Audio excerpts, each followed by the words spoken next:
வணக்கம் நேயர்களே. இன்று ஜூலை 12 2026 ஞாயிற்றுக்கிழமை. நோர்வே தமிழ் முற்றச் செய்திகளுடன் கதிர். முதலில் தலைப்புச் செய்திகள். உலகக்கிண்ண கால்பந்து, மருத்துவ புரட்சி, வானிலை எச்சரிக்கை. இனி விரிவான செய்திகள்.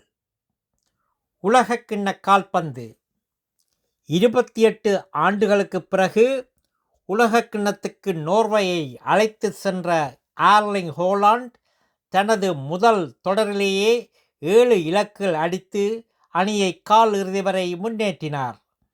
அவரது சிறப்பான ஆட்டம் கால்பந்து ஆர்வலர்களின் நினைவில் நீங்கா இடம் பிடித்துள்ளது. மருத்துவ புரட்சி.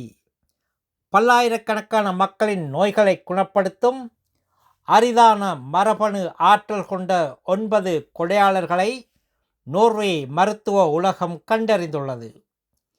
இவர்களின் குருத்தணுக்கள் மூலம் நீரிழிவு, நடுக்குவாதம் போன்ற நோய்களுக்கு எதிர்காலத்தில் தீர்வு காண முடியும்.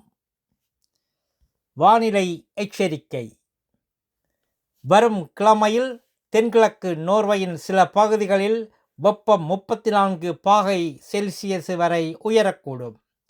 மழை பெய்திருந்தாலும் காட்டுத்தீ ஏற்படும் இடர் குறித்து மக்கள் எச்சரிக்கையாக இருக்குமாறு கேட்டுக்கொள்ளப்படுகிறார்கள். நல்லது நேயர்களே, மேலும் செய்திகளுக்கு நோர்வே தமிழ் முகநூல் பக்கத்தையும் இணையதளத்தையும் பாருங்கள். உலகெங்கிலும் தமிழ், நம் உணர்வெங்கிலும் தமிழ்.